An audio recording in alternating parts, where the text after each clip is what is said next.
Bien, bonjour à tous. Dans cette capsule vidéo, je vais vous montrer comment réaliser le pointage des positions successives prises par une balle de basketball lorsqu'elle est lancée. Alors, pour ce faire, je vais utiliser le logiciel Regressi, qui est un logiciel gratuit que vous pourrez donc télécharger.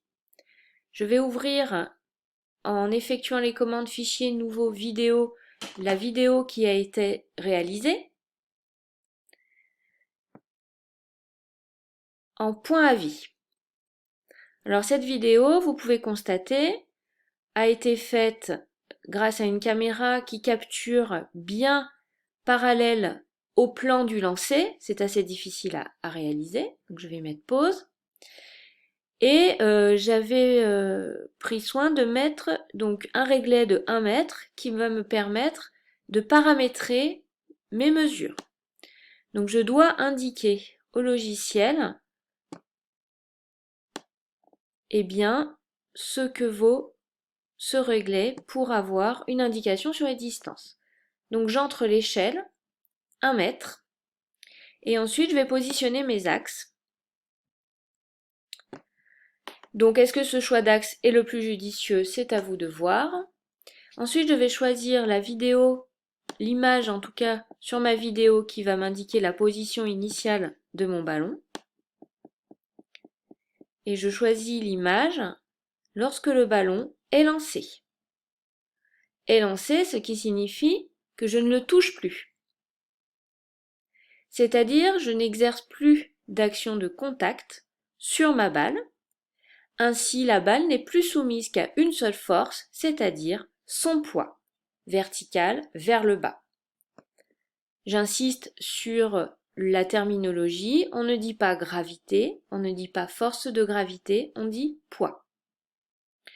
Alors je choisis cette première image pour comme y0, c'est-à-dire la hauteur initiale, et je vais donc effectuer mes mesures en pointant bien le centre de ma balle.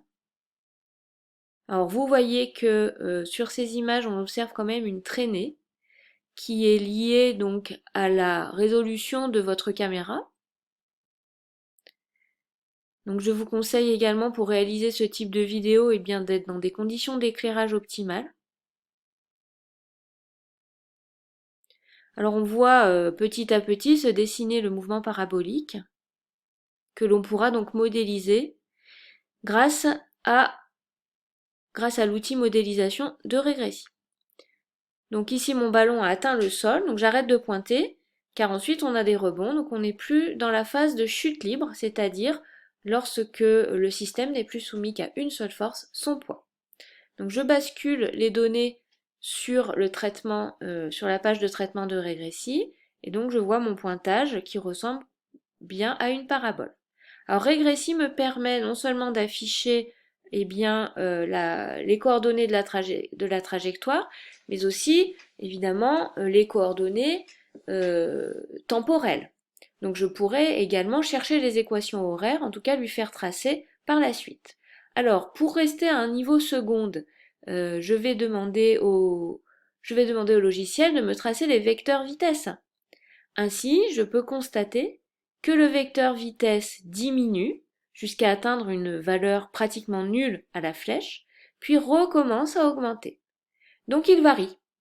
Cela signifie que nous avons une accélération qui n'est pas nulle, puisque le vecteur vitesse varie tout au long de la trajectoire. Cela signifie donc que des forces ou une force s'exerce sur le système.